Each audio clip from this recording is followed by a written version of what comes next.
Welcome back to Hilaal Live. Now, continuing, of course, with that devastating fire that happened yesterday at the Johannesburg CBD, and the families of the victims who died after a fire ripped through a building in the Johannesburg CBD have been asked to identify their bodies at the Deep Kloof mortuary in Soweto. More than 70 people, including 12 children, were burnt beyond recognition during the blaze that gutted an illegally occupied building. Lives have been lost, and the question remains as to how people migrating to urban areas need to be done, and the humanity as to people living in these buildings. Joining us now from the Socio-Economic Rights Institute is their candidate attorney, Zanele Kanya. Zanele, good evening, and thank you so much for joining us here on Hilaal Live. Thank you so much, and hello to all your listeners and all the viewers. Zanele, let's start off, of course, with your organization now. Your organization's coming under a lot of criticism from government and other stakeholders. Do you feel it's a fair assessment from them, or is it exaggerated? Absolutely not. The allegations that we have come under as SERI has been completely unfounded. We have come under attack and have found ourselves in a very difficult and tricky position of having to defend and having to speak for the rights of poor people in the past 2 days. And we do believe as SERI that this is a blatant scapegoating from the government in the past 2 days, just to alleviate accountability and responsibility for the tragic incidents. Then suddenly, what role does government, local government, and metros and other stakeholders need to play in ensuring accommodation for people moving into suburbs? Because what we do see on a daily basis is that this migration into suburbs, for a lot of reasons, mostly that of having a better income.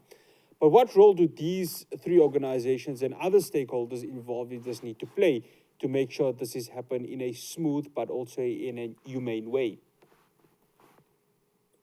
As the Constitution has stated in section 26(2), that the sole mandate is on the state to ensure the realization of the right to adequate housing within their available means, and to ensure that individuals have that particular right. So the role that they play is to ensure that individuals moving into urban areas are afforded the equal opportunity to have affordable and dignified housing. And that is the only way that that transition of urban and urbanization can be mitigated in a humane and dignified manner. Zanele, incidents like this have happened before. And what happened, obviously, in the early hours of yesterday morning or late on Wednesday is just but a continuation of so much of disasters that have happened within the Johannesburg CBD. And God forbid it does not happen again in the future. Why is there hesitancy in terms of regulation with regards to abandoned buildings not being adhered to? Because it just seems like, listening to the press conferences yesterday, most of the responses are lukewarm and they're not really hitting hard to the situation that has happened. Unfortunately, what we can state and what we have seen is, honestly, it is a blatant negligence from the city. That is why there's a lot of hesitance towards the regulation of abandoned and hijacked buildings. Unfortunately, it is the responsibility of the city to ensure that lawlessness does not prevail within the inner city buildings.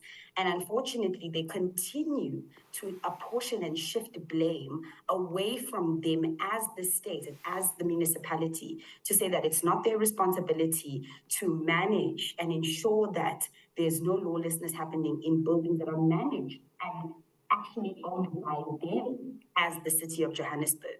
So according to us as SERI, what we have seen is that it is a blatant and complete negligence from the city. And they leave their buildings unaccounted for a long period of time, and opening those buildings up to vulnerability of lawlessness, and having individuals who are in desperate situations having no other choice but to take occupancy of those areas due to the housing crisis that is created by them within the inner city. So we find that poor people become in this very difficult position and find themselves having no other choice but to occupy these buildings. And in the city, then not neglecting these buildings and neglecting these spaces for long periods of time, and then saying that no, they are not responsible for the hijackings of buildings. Whereas when lawlessness happens and lawlessness happens within the inner city, they are the people that are responsible to ensure that it doesn't happen.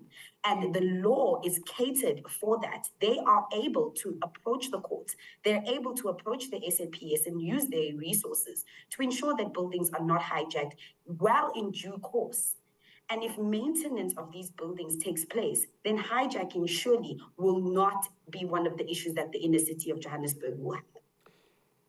Zanele, yesterday, the minister in the presidency, Kumbutsu Ntshavheni, and I must state she is part of the highest office within the land. She said that government, and I quote, cannot be responsible for the hijacking of buildings. She did, of course, send condolences through to those who had passed away. But I just want to get your reaction to that, to what Minister Ntshavheni had said yesterday. It is totally upsetting that she stated that, because what she's basically saying is that the city of Johannesburg is not responsible for the lives for safeguarding the lives of poor and vulnerable individuals within the inner city of Johannesburg. What they're basically saying is that the law and the constitution as it stands can only be applied to people, and can only be applied to people that are that are of a certain class. And if you find yourself in a poor and vulnerable situation, then the law doesn't apply to you because you are, quote unquote, living in an unfortunate situation of a hijacked building. But the law caters for everyone. The Prevention of Illegal Evictions Act caters for illegal occupiers. And it is completely uncalled for that the minister has no idea that them as the city are responsible for safeguarding the livelihoods of poor individuals. Zanele, I want to, obviously, you wearing your CRE hat. We've got Yes. these buildings within Johannesburg, right? And obviously there wants to be this migration of people, and people have only this building to go in and obviously go ahead and survive. What does SERI do in order to make sure that there's thorough investigation, and how is this thorough investigation done in order to make sure that there is humane living conditions and every human right as per our constitution is adhered to for the people to move in? All right, so this is how the process of how SERI gets involved in buildings in the inner city. We as lawyers do not involve ourselves without a mandate or instructions from clients.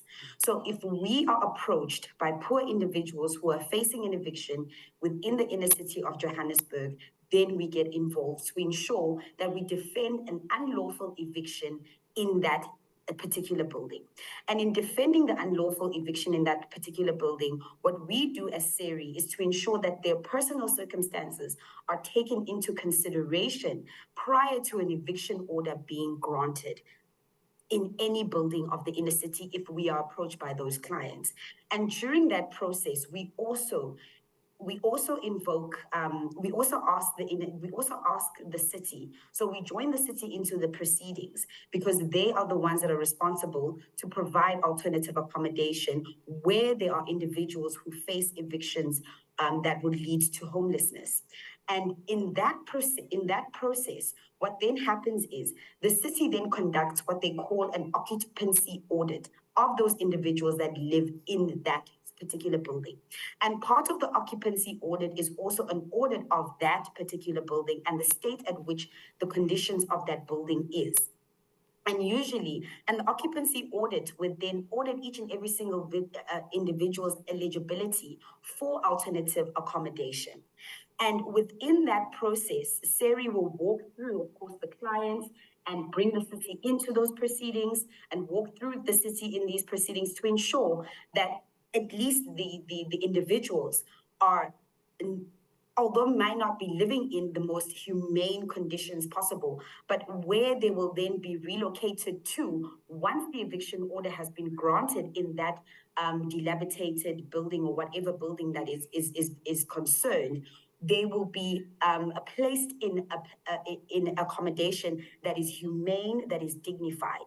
And part of that process, SERI then goes into the alternative accommodation that is being offered by the city. We do our inspection for our clients to check the amount of rooms, to check also the facilities, to check if there's services, if there are toilets, if there are enough toilets for all the clients that will be relocated, if there are enough enough cooking facilities, if there's electricity, and if there's appropriate sanitation and effluents.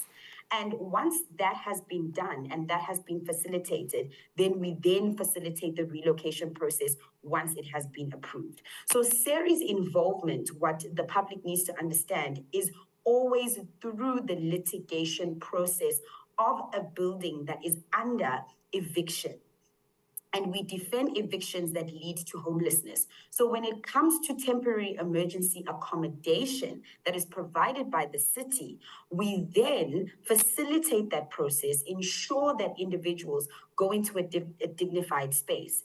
And once they are there, we don't just leave our clients to stay in these temporary emergency accommodations without due process and constantly engaging with the city when there's issues with services, when there's issues with electricity, when there's issues with toilets. So just recently, we do have litigation with the inner city of Johannesburg with shelters that they are responsible for that are housing our clients, where there's issues of service, there's issues of services, and there's issues of security control.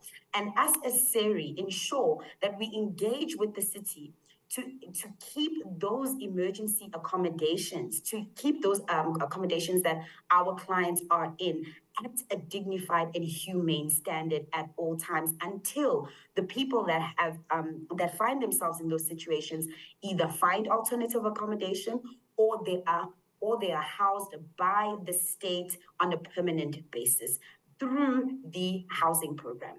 Zanele, we'd like to thank you so much for joining us here on Hilaal Live. Thank you so much for having me. That's Zanele Kanya. She is a candidate attorney for the Socio-Economic Rights Institute. Of course, this is a story we will be following here on Hilaal TV as to what happens over the weekend. A lot of work that various stakeholders are going to be involved in to try and not just mend from an emotional perspective, but also the housing that these people have, of course, need and have been affected by over the last few days. After the break, I'll have the latest in news. Do stay tuned.